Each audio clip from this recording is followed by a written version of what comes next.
The defense in the Sean Diddy Combs trial is finishing cross-examination of one of the rapper's ex-girlfriends. But first, the judge called a private meeting with the prosecution, defense, and lawyer for the woman testifying as Jane. Yesterday, defense attorneys tried to use Jane's own text messages to show she willingly took part in Combs' sex life and is not the victim of force or coercion. At one point, she cried so hard on the witness stand she couldn't even finish reading those texts. Now the prosecution says they expect to rest their case next week.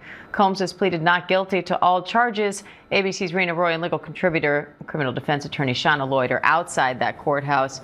So Rena, what's the latest on this private meeting?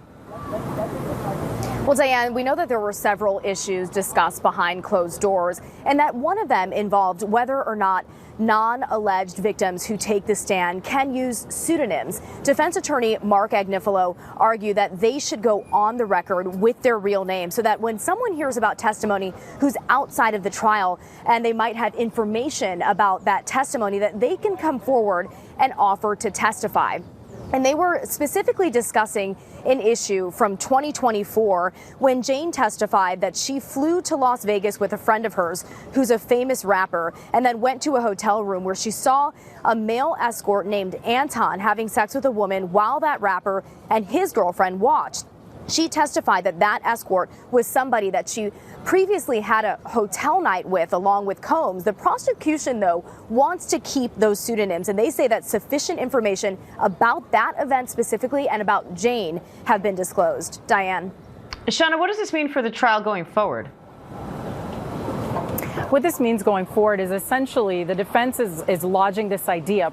Trials are supposed to be public. They are open to everyone to come and see. And the reason historically has been so that information can be gotten from anyone who knows about it. Now, they're arguing that this is an infringement on Jane's privacy because these are people that she's connected to and events that she participated in.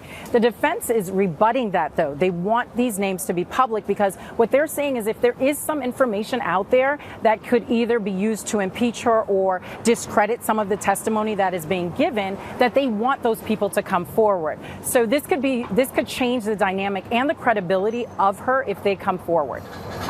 Shauna, the prosecution said yesterday they expect to rest the case next week, Wednesday or Friday, depending, but by Friday, they say.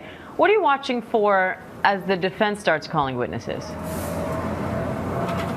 So what I'm expecting for when the prosecution wraps up is someone to bring it all together. There's either going to be a personal assistant, a bodyguard, or someone who's going to bring all of these events together.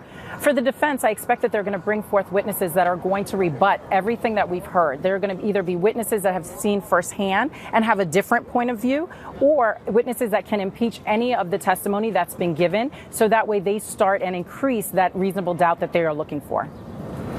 All right, Rena Roy, Shauna Lloyd, thank you both. And for more on the Combs trial, catch the ABC News Live show Burden of Proof, the case against Diddy, every night after the trial at 5:30 p.m. Eastern.